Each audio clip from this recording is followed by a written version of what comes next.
Hello everyone, welcome to Biosoms. पिछले lecture में हमने बात की थी एंडोक्राइन, एक्सोक्राइन और मिक्स ग्लैंड के बारे में, जिसमें हमने जाना था कि ग्लैंड्स क्या होती है और ये क्या सब्सटेंस सिक्रीट करते हैं।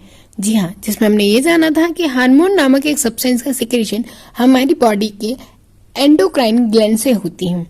ये ग्लैंड्स डक्टिलस ग्लैंड्स भी कहलाती है और हमने इसकी टाइप्स के बारे में भी बात की थी। तो चलिए आज हम शुरू करते हैं उसी में से एक एग्जाम्पल के बारे में, यानी थायराइड ग्लैंड के बारे में।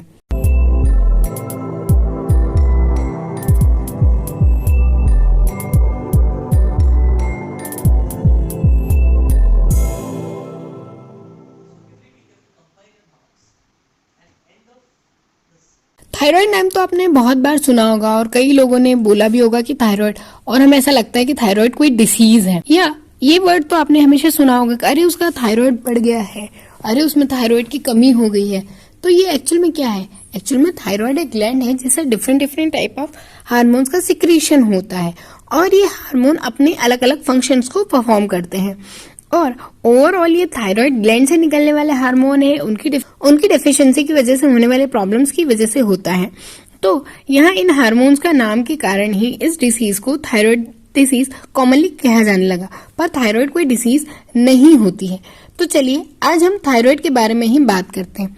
थायराइड एक small butterfly like structure gland होती है जो कि थोरेसिक कैविटी में पाई जाती है।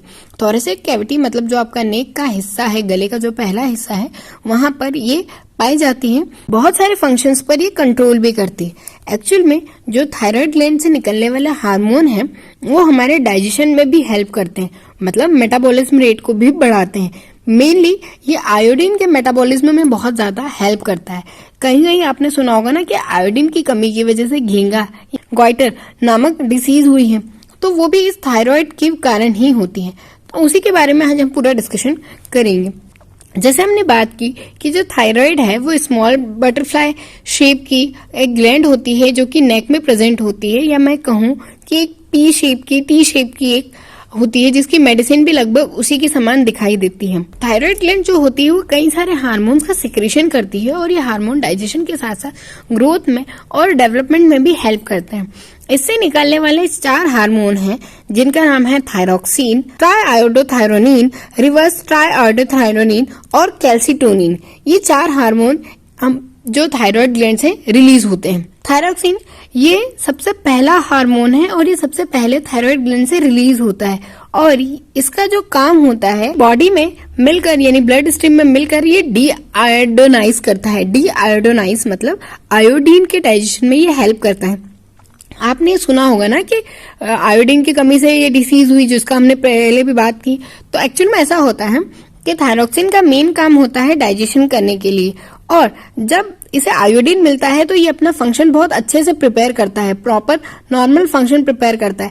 बट जब इसे आयोडीन प्रॉपर नहीं मिल पाता तो क्या होता है, थायराइड ग्लैंड अपने आप को इंक्रीज करने लगती है। उसे लगता है कि मुझे थायरोक्सिन और सीक्रेट करना है, जिसके कारण मुझे अपना शेप जो है, साइज जो है वो इंक्रीज करना पड़ेगा। तो थायराइड ग्लैंड अपना शेप और साइज इंक्रीज करने लगती है। अब जब उसका साइज इंक्रीज होने लगता है तो वो बॉडी के अपने शेप को छोड़कर बाहर आउटर फेस तक आने लगती है, जिसके कारण अपना साइज इसका जो होता है वो इंक्रीज हो जाता है और जिसे हम घेंगा रो या गॉटर भी कहते हैं। फिर इसी ग्लैंड से दूसरा निकलने वाला हार्मोन T3 हार्मोन, जिसे हमने ट्राइआयोडोथायरोनिन कहा है, ये भी कम अमाउंट में रिक्वायर्ड होता है पर ये मेटाबॉलिज्म में बहुत इफेक्टिव होता है। वहीं जो रिवर्स यानी RT3 है, रिवर्स ट्राइआयोडोथायरोनिन, वो भी इफेक्ट को रिवर्स करता है। यानी कि कोई चीज यदि डाइजेस्ट ज्यादा हो रही है, ज्यादा मेटाबोलाइज हो रही है, तो उसे कंट्रोल करने के लिए ये हार्मोन रिलीज होता है। फिर आता है लास्ट हार्मोन, ये होता है कैल्सिटोनिन। कैल्सिटोनिन हार्मोन का काम होता है ब्लड स्ट्रीम में कैल्शियम के अमाउंट को रेगुलेट करना। ऐसा ना हो कि हमारी बॉडी में कैल्शियम का अमाउंट बढ़ जाए या कम हो जाए, उसे रेगुलेट करने के लिए इन हार्मोन का रिलीजेशन होता है। हम बात करते हैं कि थायराइड ग्लैंड से निकलने वाले हार्मोन किन किन बॉडी फंक्शंस पर इफेक्ट करते हैं।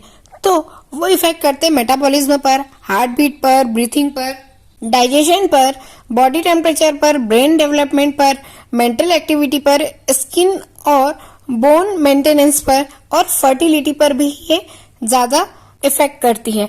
कई बच्चों में ग्रोथ का डेवलपमेंट इसीलिए नहीं हो पाता कि उनका थायराइड अच्छे से डेवलप नहीं होता। और कई बार आपने सुना होगा कि फीमेल्स में मेंस्ट्रुएशन डिस्टर्ब हो जाता है बिकॉज ऑफ थायराइड की वजह से। एक्चुअली एक एक्सपेरिमेंट किया गया था जिसमें एक टेडपॉल यानी जो फ्रॉग का बेबी होता है उसमें से उसकी थायराइड ग्लैंड को निकाल दिया गया था, जिससे वो टेडपॉल कभी फ्रॉग में कन्वर्ट नहीं हो पाया। जिससे ये भी प्रूव होता है कि थायराइड ग्लैंड डेवलपमेंट में भी उतना ही हेल्प करती है जितना मेटाबॉलिज्म में हेल्प करती है। कोई पर्सन थायराइड ग्लैंड के बिना सरवाइव कर सकता है?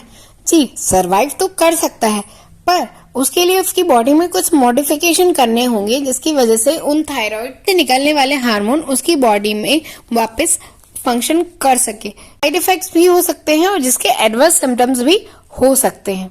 बात करते हैं हाइपोथायराइडिज्म और हाइपरथायराइडिज्म। हाइपर का मतलब होता है ओवर रिएक्टिव थायराइड और हाइपो का मतलब होता है अंडर रिएक्टिव थायराइड।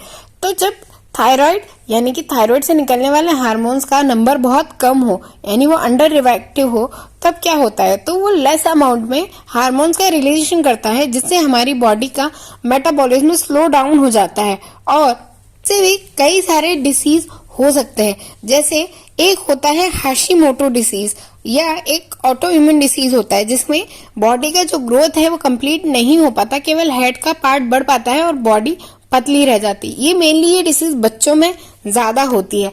आयोडीन की डेफिशिएंसी हो जाती है और मेटाबॉलिज्म भी डिस्टर्ब होता है। हम हाइपरथायराइडिज्म की बात करें यानी ओवर रिएक्टिव थायराइड्स की बात करें, तब यहाँ पर जो रिलीज होने वाले हार्मोन का नंबर है या अमाउंट है वो बॉडी में आवश्यकता से ज्यादा हो जाता है, जिसकी वजह से हमारा जो मेटाबॉलिज्म है वो स्पीड अप हो जाता है। बट ये भी बहुत सारी डिसीज को बर्थ देता है क्योंकि इसकी वजह से ज्यादा हार्मोन सीक्रेट होने की वजह से एक ग्रेव डिसीज होती है। ये एक तरह की ऑटो इम्यून डिसीज है जिसमें हमारी सेल्स को हार्म करने लगती है। थायरोक्सिन रिलीज होने की वजह से थायराइड ट्यूमर भी कॉज हो सकता है। ये थी थायराइड ग्लैंड के बारे में बातें कि कैसे होगा, उसका हाइपर सिक्रेशन से क्या होगा, हाइपो सिक्रेशन से क्या होगा। अब हम बात करते हैं कि इसकी कंडीशन को कैसे ट्रीट किया जाता है। तो बहुत सारे ऑप्शन होते हैं। आजकल तो मेडिकल साइंस ने बहुत डेवलपमेंट कर लिया है, तो मेडिकेशन, रेडियोथेरेपी, कीमोथेरेपी और सर्जरी के थ्रू भी इसका ट्रीटमेंट किया जाता है। मेडिकेशन तो बहुत कॉमन है। यदि जिसे भी थायराइड से रिलेटेड कोई भी डिसीज है उन्हें डायग्नोसिस किया जाता है और उनके टाइप की प्रॉब्लम होती है उसके अकॉर्डिंग उन्हें ट्रीटमेंट दिया जाता है।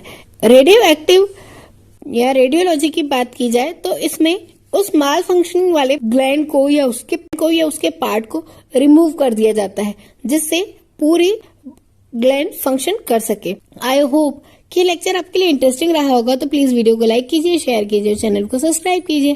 Thanks for watching.